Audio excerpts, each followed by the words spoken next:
Buenas tardes, nosotros somos el grupo 6 y nos tocó presentar shock cardiogénico. El shock cardiogénico se produce por una falla del corazón como bomba cardíaca. Dentro de las causas se destacan factores miocárdicos por pérdida de masa contráctil o de contractilidad miocárdica, como es el infarto agudo de miocardio, miocardiopatías inflamatorias o metabólicas, depresión farmacológica, contusiones cardíacas o enfermedades degenerativas. Dentro de los factores mecánicos pueden ser valvulopatías, miocardiopatía hipertrófica obstructiva o comunicación interventricular, o puede deberse a trastornos del ritmo cardíaco, como son bradicardias o taquicardias extremas que comprometan la función diastólica. La causa más frecuente es el infarto agudo de miocardio de cara anterior. El shock cardiogénico cursa generalmente con disfunción tanto sistólica como diastólica. Las características hemodinámicas que presenta son disminución del gasto cardíaco, disminución de la perfusión tisular efectiva y aumento de la precarga ventricular.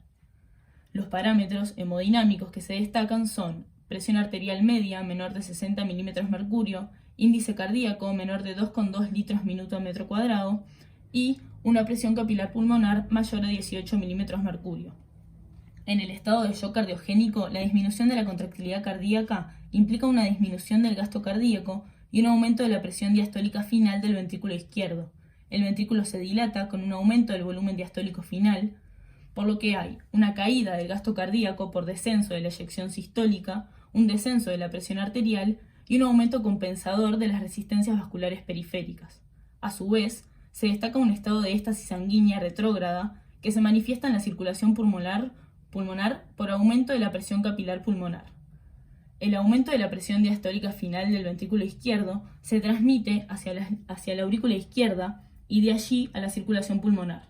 Cuando la presión capilar pulmonar supera los 18 mm/mercurio, el aumento de la presión hidrostática capilar favorece la salida de líquido desde los capilares pulmonares, generando edema pulmonar. El edema pulmonar cardiogénico conduce a insuficiencia respiratoria por colapso alveolar y llanto intrapulmonar, agravando la hipoxia periférica. Esto se puede evidenciar por estertores pulmonares debido al pasaje de líquido hacia el intersticio y alvéolos.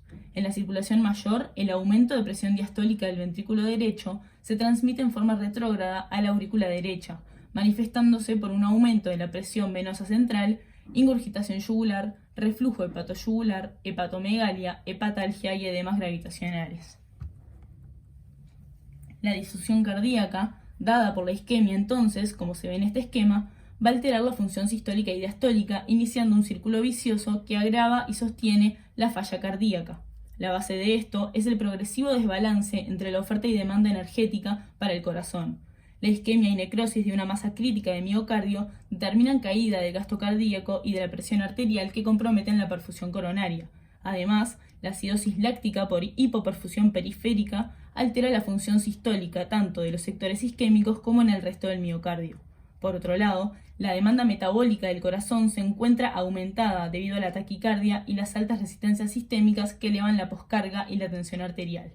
A su vez, la disminución de la masa contráctil determina un aumento de las presiones y volúmenes del llenado del ventrículo izquierdo, determinando edema pulmonar y eventualmente hipoxemia arterial. Por tanto, si no se trata de manera adecuada y precoz, puede llevar a la muerte del individuo.